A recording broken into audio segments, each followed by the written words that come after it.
Set. All right. Live from Fargo and serving you on TV, online, and on the go. This is Valley News Live at 6. Police are in riot gear and slowly pushing the Dakota Access Pipeline protesters south of Bismarck. Police are in, again, riot gear. They began moving trespassers from their recent campsite on private land. Good evening, everyone. Thanks so much for joining us on this evening. Tensions between police and protesters have been escalating in recent weeks. Today, authorities began taking steps to remove the illegal roadblocks and the trespassers on Highway 1806.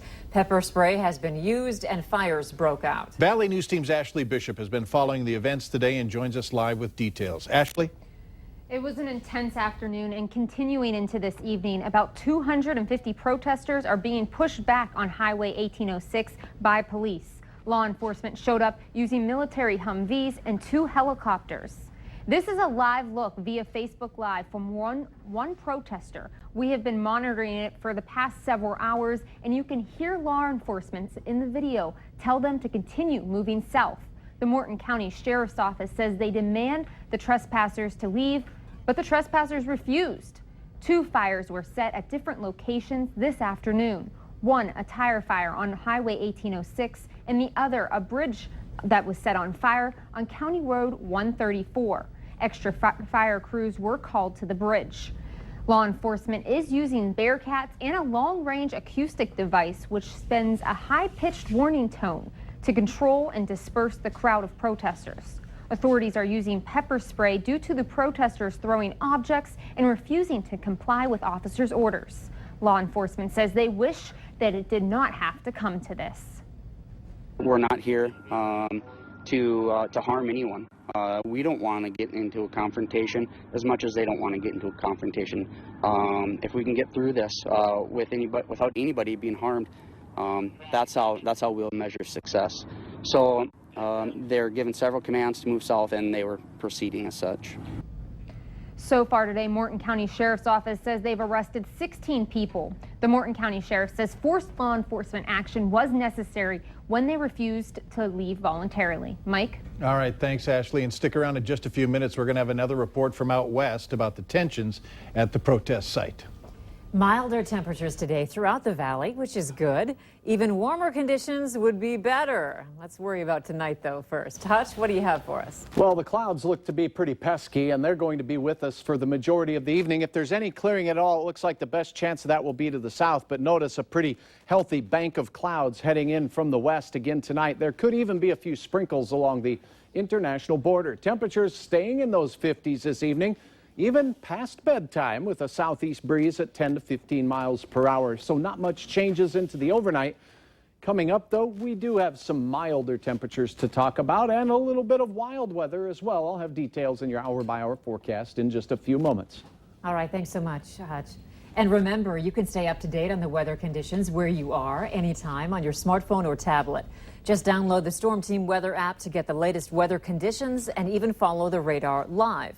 Search VNL Weather in the App Store. Bellesley Boulevard in Moorhead is only about a mile long, but people who live there say they're concerned about the growing amount of crime. They're expressing their worries on Nextdoor, a free social media connecting neighborhoods and residents. It's only been available in Moorhead for about a week, but people there are wasting no time in using it. Valley News Team's Bradford Eric looks into how Moorhead police are utilizing this new tool and if they share the same concerns. And, you know, we can't have a cop everywhere, but we can have a neighbor everywhere who can call the cops. And that's what Beth urged on this Nextdoor thread.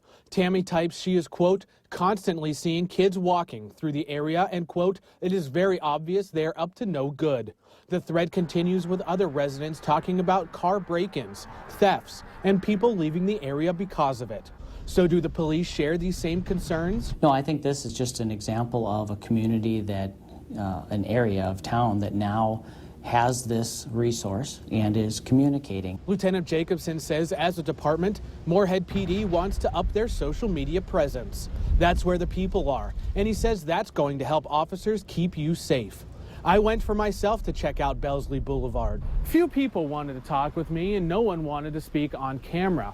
I did manage to stop one woman who says she's disabled and has to take the bus. It drops her off 2 blocks from home at nighttime, and there's only one working streetlight.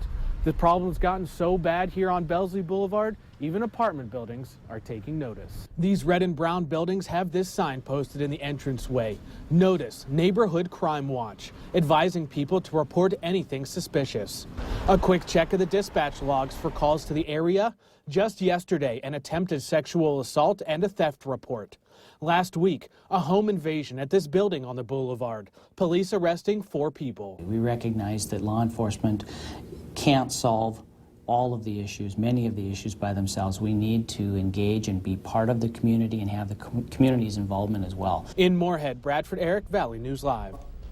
There are more resources from Nextdoor. We have them posted online. Just click on this story on our website at valleynewslive.com. We have an update to a story we brought you earlier this month regarding a rash of smash and grab burglaries across northwestern Minnesota. Thieves stole over $30,000 in cash during 2 burglaries in Mahnomen County. And over in Clearwater County, south of Bagley, near Itasca State Park, burglars have hit 35 places in recent months, mostly seasonal homes around lakes. Authorities have now arrested 3 suspects in what's believed to be a larger group of thieves.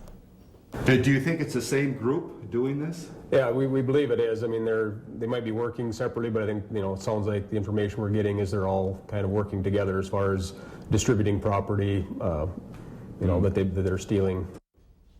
Authorities are asking you to contact them if you have any information about this string of burglaries.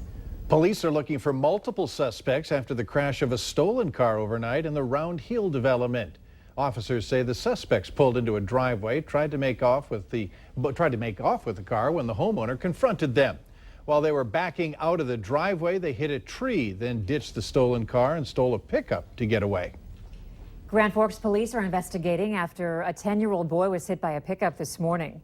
Officers were called around 8 a.m. to 21st Street and 11th Avenue South on a report of a vehicle crash involving a pedestrian with injuries. During the investigation, officers learned that a westbound truck driven by 60-year-old Randy Eakin of Grand Forks had struck a 10-year-old in the crosswalk near the intersection. The boy was taken to Altru Hospital to be treated for unknown injuries. Eakin was issued a citation for failure to yield to a pedestrian. A 22-year-old Wahpeton man is dead after a crash in Richland County this morning. It happened at the 182nd Avenue Southeast, 1 mile north of Wahpeton. The man was driving north when a dump truck heading south started to turn into a business on the east side. Well, that's when the car ran into the dump truck. The car's driver was pronounced dead at the scene. His name has not been released. The dump truck driver transported to Breckenridge for medical treatment. The Fargo Police Department is warning the community that a high-risk sex offender is living in North Fargo. 55-year-old David George is residing at 734 College Street North in Fargo. He was convicted in Idaho for rape in 1992. In the incident, George forcibly raped a woman he met at a house party after she had agreed to let him sleep on her couch after he told her he had no place to stay. He is a lifetime registrant. Dilworth police are asking for help tracking down a pair of shoplifting suspects. Investigators have released a picture of 2 men allegedly involved in numerous liquor thefts in Dilworth and the surrounding area. The men are also suspects in an assault at Walmart this past Saturday. Police say the men were seen driving away in a silver Toyota, Minnesota license plate number 712HWE. If you have any information, please call Dilworth Police. And we are getting breaking news from out west. It's relating to the protest at the Dakota Access Pipeline site. We are being told now that shots have been fired at that site. 1 person has been confirmed to be injured. We don't know the extent of the shooting, but we know that law enforcement was not related with law enforcement. We're continuing to follow this story. We will have more as it develops. No doubt next, because up next we'll go out to that site to take a look at the scene of conflict. Again, that clash between protesters and police at the Dakota Access Pipeline. Dry today in the valley, temperatures above average and warmer weather on the way. Your hour-by-hour forecast is next.